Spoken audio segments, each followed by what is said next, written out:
5 अगस्त 2019 को आर्टिकल 370 खत्म हुआ। ठीक मानते हैं कि आर्टिकल 370 रूलिंग पार्टी का एक एजेंडा था, लेकिन मेरी समझ में आज तक नहीं आया। मैंने दर्जनों बल्कि सैकड़ों स्पीचेस जब मैं 4वीं 5वीं क्लास से था तब से अटल बिहारी वाजपेयी जी के सुने हैं। जब भी वो जम्मू आते थे और भाषण करते थे, साल में 1-2 दफा आते थे, और यहां पार्लियामेंट तक, इस सदन में उस सदन, एज मिनिस्टर, एज एमपी, उनके एज प्रधानमंत्री, सैकड़ों भाषण सुने। मैंने एक बार भी माननीय अटल बिहारी वाजपेयी जी या उस वक्त के होम मिनिस्टर या गृह मंत्री या बीजेपी का एक लीडर, एक एमपी नहीं सुना हूं 5 अगस्त 2019 तक जिसने किसी सभा में या किसी जगह यह डिमांड की हो या किसी मैनिफेस्टो में यह डिमांड की हो कि स्टेट के 2 हिस्से और यूटी बनाई जाए। सर, मैं अंडरस्टैंड कर सकता हूं और उसमें मैं समर्थन करता। ले डिस्ट्रिक्ट, कारगिल डिस्ट्रिक्ट नहीं, ले डिस्ट्रिक्ट, लद्दाख में 2 डिस्ट्रिक्ट हैं, कारगिल और ले, सिर्फ एक ले डिस्ट्रिक्ट यूनियन टेरिटरी मांगती थी। मैं मानता कि अगर गवर्नमेंट ले को यूनियन टेरिटरी देती और स्टेट को नहीं छेड़ती, लेकिन यह मेरी समझ से आज तक बाहर है कि इतनी बड़ी स्टेट जो अकबर बादशाह के जमाने से लेकर आज तक इस कंट्री की सबसे बड़ी स्टेट थी, और शायद दुनिया में दिल्ली के बगैर अगर किसी स्टेट को दुनिया जानती है वो कश्मीर को जानती।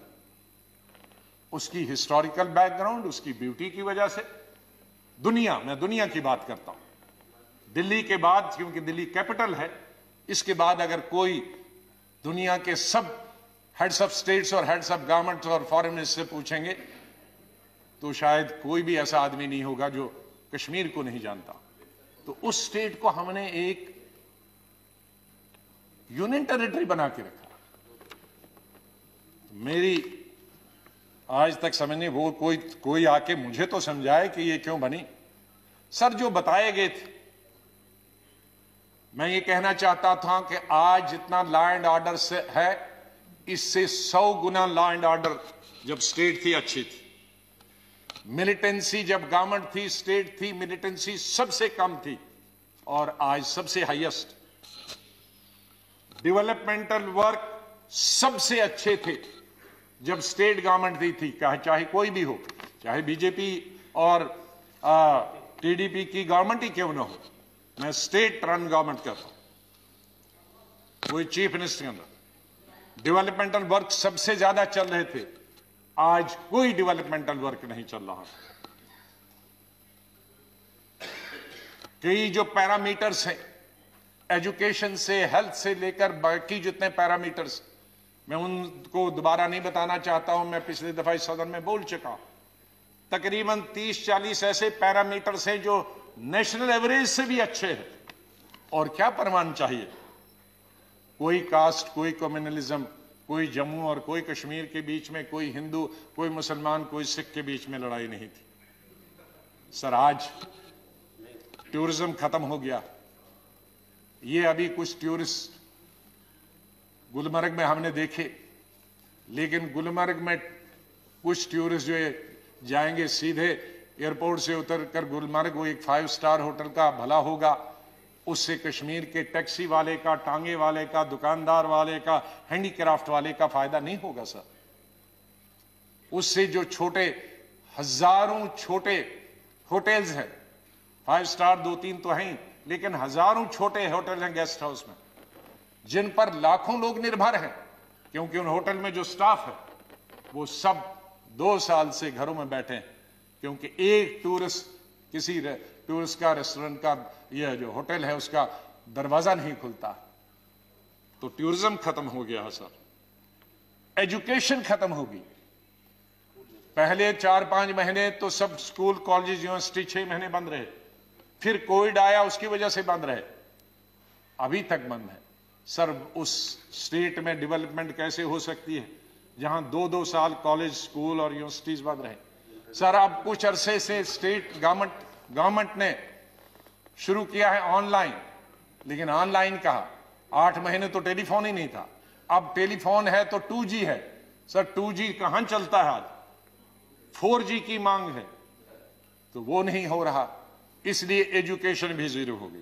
प्राइवेट स्कूल बंद हो गए क्योंकि प्राइवेट स्कूलों ने गवर्नमेंट बताया है नो अटेंडेंस नो पे। उनके प्राइवेट स्कूल्स में जो टीचर्स थे उनको छुट्टी पे भेज दिया गया। प्राइस कंट्रोल कोई नहीं है। रोड्स की हालत बहुत खराब है। बटोद से हमने सड़क हमारे वक्त से शुरू हुई थी जम्मू से श्रीनगर, उसमें 250 किलोमीटर तो तभी हमारे वक्त में हुआ था, लेकिन बीच का एक पैक बटोद से लेकर बानहाल तक 30 किलोमीटर का है, 6.5 साल से वो अभी तक नहीं बन रहा है। मैं जिसकी वजह से फ्रूट पिछले साल तो तबाह हो गया था, 2 साल पहले, पिछले साल वो एक महीना सड़क पर रहा क्योंकि बानहाल और बटोद के बीच में सड़क बंद थी और वो सब फ्रूट ट्रक्स में सड़ गया। तो ये हालत, इसलिए इस हालत को, हाँ मैं एक चीज के लिए बधाई देता, जो अच्छी बात है उसको बधाई देना चाहती।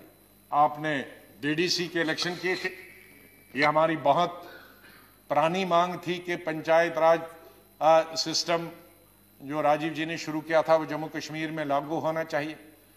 जब मैं स्वास्थ्य मंत्री था तो हमने अपनी पार्टी में रेजोल्यूशन मूव करने के लिए, मैं यहां से चला गया अपनी पार्टी में रेजोल्यूशन मूव करने के लिए कि इसको लागू होना चाहिए, लेकिन कुछ कारणों से कोalition गवर्नमेंट्स में कई मजबूरियां आती हैं, तो ये बहुत अच्छा कदम हुआ है बीडीसी का और डीडीसी का। उसके लिए मैं सरकार को बहुत बधाई देना चाहता हूँ। जो अच्छी बात है उसकी अच्छी है, लेकिन बाकी माननीय प्रधानमंत्री जी कुछ नहीं है, कुछ दिखाई नहीं।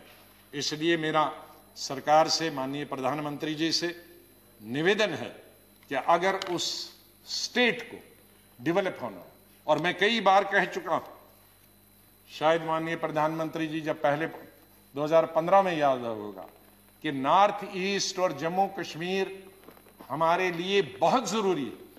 हम नॉर्थ ईस्ट और जम्मू कश्मीर में कोई भी ऐसा कदम न लें जिसकी वजह से जम्मू कश्मीर, लद्दाख मिलाकर और नॉर्थ ईस्ट के लोग नाराज हो जाए। ये बॉर्डर स्टेट्स, हमको जो पंजाब, हमको इंदिरा गांधी ने यही सिखाया। मैं बहुत छोटी उम्र में उनके साथ मंत्री बना था, उन्होंने यही सिखाया कि हम कई फ्रंट्स पे नहीं लड़ सकते। हम पाकिस्तान पे भी लड़े, हम चीन से भी लड़े, और फिर जो बॉर्डर पे फौज का काम करते हैं,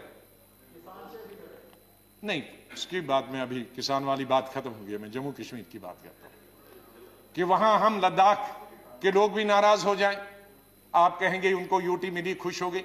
नहीं, लद्दाख के लोग खुश नहीं हैं क्योंकि 35A में उनकी जमीन कोई भी खरीद सकता है। नौकरी पहले जब था ये आर्टिकल 370, कोई बाहर वाला नौकरी नहीं कर सकता है। आज कोई भी बाहर वाला वहां क्लर्क भी जा सकता है, पियोन भी जा सकता है, तो इसलिए वो भी नाराज है। जब कहेंगे जम्मू वाले खुश हैं, जम्मू वाले भी खुश नहीं है क्योंकि लैंड सबसे अगर कोई खरीदेगा बाहर वाला तो जम्मू में खरीदेगा, क्योंकि पंजाब और जम्मू पास में है। कश्मीर में शायद खरीदेगा या नहीं खरीदेगा। इसी तरह से जम्मू में क्यों 2 दफा, एक दफा तो कोर्ट की 100 पोस्ट के लिए, क्लर्कल पोस्ट के लिए जगह निकली थी, ऑल इंडिया निकला एडवर्टीजमेंट, लेकिन 15 दिन में हाई कोर्ट को भी विड्रॉ करना पड़ा क्योंकि आंदोलन हुआ जम्मू में। क्या अगर क्लर्क के लिए भी पूरा यूपी और बिहार से या तमिलनाडु कहीं से भी आएगा तो हमारा क्लर्क कहां से आएगा? विड्रॉ करना पड़ा। एक डिग्री कॉलेज के लिए फिर इसी तरह के छोटे लेवल के इंटरव्यूज निकले थे नेशनल लेवल के, फिर विड्रॉ करना पड़ा। तो कहां है जम्मू भी नाराज? जम्मू का ट्रांसपोर्टर कहां नाराज खुश है? जम्मू का ट्रांसपोर्टर खुश नहीं है, जम्मू का दुकानदार खुश नहीं है, जम्मू का अनएम्प्लॉयड खुश नहीं है। तो कश्मीर, जम्मू और लद्दाख, माननीय प्रधानमंत्री जी, कोई भी खुश नहीं है, क्योंकि आर्टिकल 37 में 2-3 प्रोविजंस थे जिसकी वजह से जमीन कोई बाहर नहीं खरीद सकता। और ये पहली जगह नहीं है, हिमाचल में कोई नहीं खरीद सकता है, उत्तराखंड कोई नहीं खरीद सकता, नॉर्थ ईस्ट में नहीं कोई खरीद सकता, हमारे SC ST की जमीन कोई पूरे देश भर नहीं खरीद सकता। तो ये कोई अनुभूत चीज नहीं थी कि जम्मू कश्मीर ने ही खा लिया सब कुछ, ऐसा तो पूरे हिंदुस्तान में है। तो मेरी आपसे निवेदन करना है कि अगर जम्मू कश्मीर को प्रोग्रेस करना है और अगर बॉर्डर्स पे हमने अपने दुश्मनों से लड़ाई लड़नी है, तो हमने अपने लोगों को कॉन्फिडेंस में रहना है और उनको प्यार देना है, प्रेम देना है, मोहब्बत से इकट्ठे रखना है। तो आपसे मेरा निवेदन होगा कि बिल इस सदन में लाएं और स्टेटहुड को आप वापस रेस्टोर करें और स्टेटहुड देकर जम्मू कश्मीर में विधानसभा के इलेक्शन हो जाएं। इन्हीं शब्दों के साथ मैं राष्ट्रपति जी का धन्यवाद करता हूं अपनी पार्टी की तरफ से कि उन्होंने दोनों हाउसेस को संबोधित किया। बहुत बहुत धन्यवाद।